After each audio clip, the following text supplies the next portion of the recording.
Palabra de vida. Primera lectura. Lectura de la profecía de Ezequiel, capítulo 37, versículos 21 al 28. Esto dice el Señor Dios: recogeré a los hijos de Israel de entre las naciones, a donde han ido. Los reuniré de todas partes para llevarlos a su tierra. Los hará una sola nación en mi tierra, en los montes de Israel. Un solo rey reinará sobre todos ellos. Ya no serán dos naciones, ni volverán a dividirse en dos reinos. No volverán a contaminarse con sus ídolos, sus acciones detestables y todas sus transgresiones. Los libraré de los lugares donde habitan y en los cuales pecaron. Los purificaré, ellos serán mi pueblo y yo seré su Dios. Mi siervo David será su rey, el único pastor de todos ellos. Caminarán según mis preceptos, cumplirán mis prescripciones y las pondrán en práctica. Habitarán en la tierra que yo di a mi siervo Jacob, en la que habitaron sus padres. Allí habitarán ellos, sus hijos y los hijos de sus hijos para siempre, y mi siervo David será su príncipe para siempre. Haré con ellos una alianza de paz, una alianza eterna. Los estableceré, los multiplicaré y pondré entre ellos mi santuario para siempre. Tendré mi morada junto a ellos. Yo seré su Dios, y ellos serán mi pueblo, y reconocerán las naciones que yo soy el Señor que consagra a Israel, cuando esté mi santuario en medio de ellos para siempre. Palabra de Dios, te alabamos, Señor. Salmo de Jeremías, capítulo 31, versículos 10, 11 al 12a-b y 13. El Señor nos guardará como un pastor a su rebaño. Escuchad, pueblos, la palabra del Señor. Anunciadla a las islas remotas. El que dispersó a Israel lo reunirá, lo guardará como un pastor a su rebaño.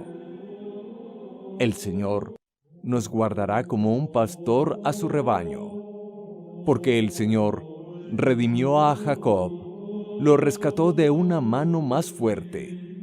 Vendrán con aclamaciones a la altura de Sión, afluirán hacia los bienes del Señor.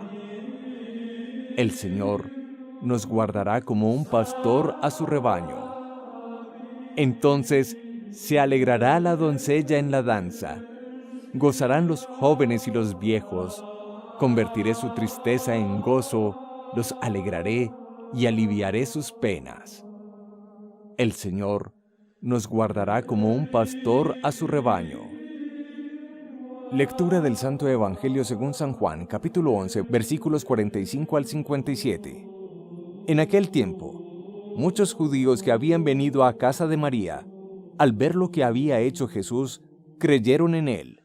Pero algunos acudieron a los fariseos y les contaron lo que había hecho Jesús.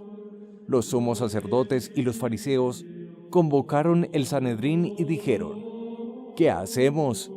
Este hombre hace muchos signos. Si lo dejamos seguir, todos creerán en él, y vendrán los romanos y nos destruirán el lugar santo y la nación. Uno de ellos, Caifás, que era sumo sacerdote aquel año, les dijo: vosotros no entendéis ni palabra. ¿No comprendéis que os conviene que uno muera por el pueblo y que no perezca la nación entera? Esto no lo dijo por propio impulso, sino que por ser sumo sacerdote aquel año, habló proféticamente, anunciando que Jesús iba a morir por la nación, y no solo por la nación, sino también para reunir a los hijos de Dios dispersos. Y aquel día decidieron darle muerte. Por eso Jesús ya no andaba públicamente entre los judíos, sino que se retiró a la región vecina al desierto, a una ciudad llamada Efraín, y pasaba allí el tiempo con los discípulos. Se acercaba la Pascua de los judíos, y muchos de aquella región subían a Jerusalén antes de la Pascua para purificarse. Buscaban a Jesús y estando en el templo se preguntaban: ¿qué os parece? ¿Vendrá a la fiesta? Los sumos sacerdotes y fariseos habían mandado que el que se enterase de dónde estaba les avisara para prenderlo.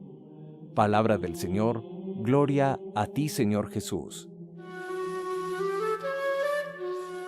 Nos aproximamos a vivir la Pascua, pero mientras tanto vamos descubriendo como toda la trama de los acontecimientos humanos y reconocemos cómo hay esa tensión creciente de Jesús con las autoridades político-religiosas de Israel, cómo esa confrontación se va aumentando de día en día hasta hacerse verdaderamente insoportable. El tema ya no se maneja a nivel de calle o de comentario informal. El tema se maneja a nivel de las más altas autoridades de Israel. Efectivamente, los sumos sacerdotes, y concretamente Caifás, el sumo sacerdote aquel año, reunido con los fariseos, y precisamente en el contexto del Sanedrín judío, se planteaba qué hacer con ese hombre llamado Jesús. Reconocen que hace muchos signos, muchos milagros, y dicen: si los dejamos seguir, todos van a creer en él. Vendrán los romanos y destruirán el lugar santo y la nación. Y luego, en una finísima ironía propia del evangelista San Juan, hace esta afirmación: conviene que este hombre muera por la nación entera. De alguna forma, es el anuncio profético de la muerte redentora de Jesús. Nos quiere significar precisamente esta situación, que es la vida de Jesús la que está amenazada por los judíos en sus autoridades, pero es la muerte de Jesús la que va a engendrar nueva vida para su pueblo y para el mundo entero.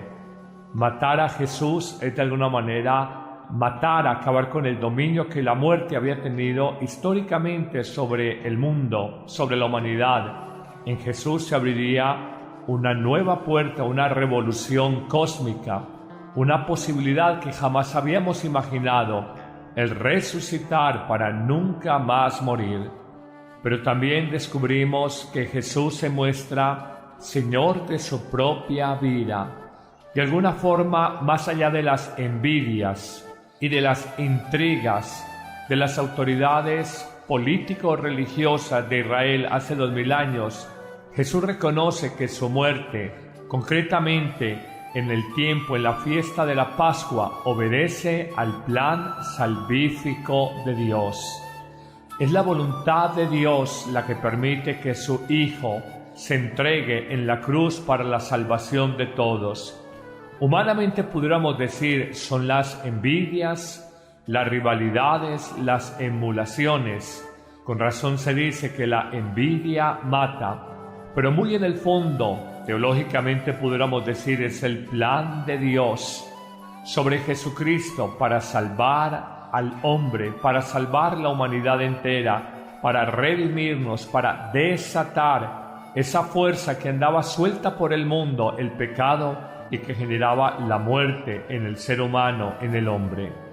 Acompañemos a Jesús en estos días previos de grande tensión interna, seguramente de una inmensa presión psicológica, de una enorme carga emocional. Uno puede decirlo hablando de otro, y a fuerza de repetir una historia ya no significar nada para nosotros, pero uno sentirse, como modernamente ocurre en un procesado, en un condenado a muerte, a una inyección letal, a la cámara de gas, a la silla eléctrica.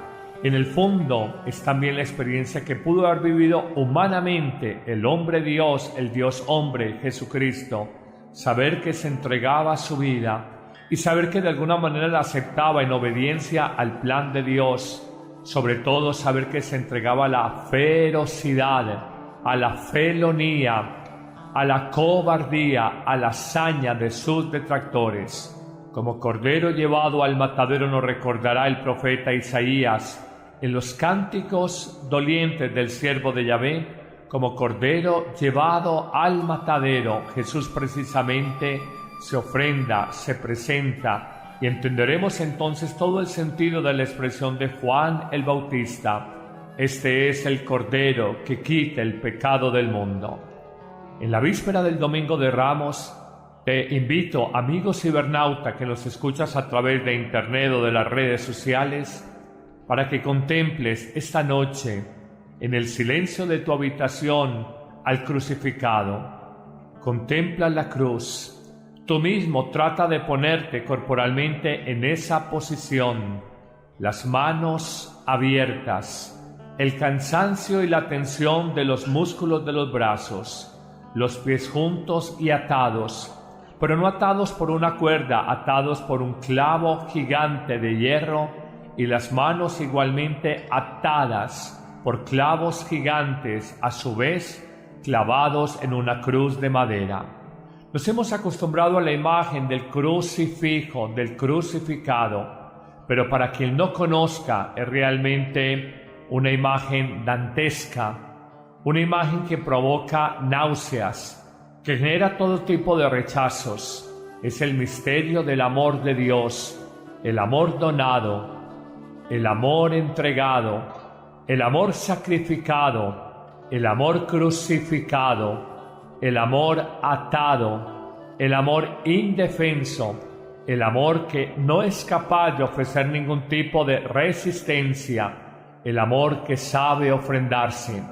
Así es la vida del cristiano. Así es el llamado que se nos hace.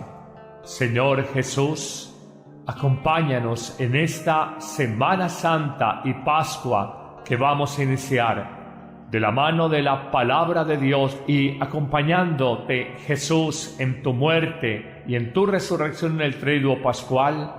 Ayúdame a morir a mi pecado, a mi orgullo, mi egoísmo, mi incapacidad para amar, y ayúdame, dejando en la cruz contigo la vida de hombre viejo, para resucitar a ser un hombre renovado por la fuerza de Cristo que vive en mí.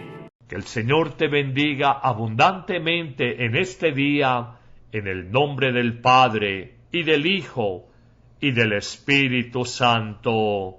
Amén. Dale clic en me gusta, suscríbete si aún no lo has hecho y selecciona la campanita para recibir las notificaciones de los nuevos videos.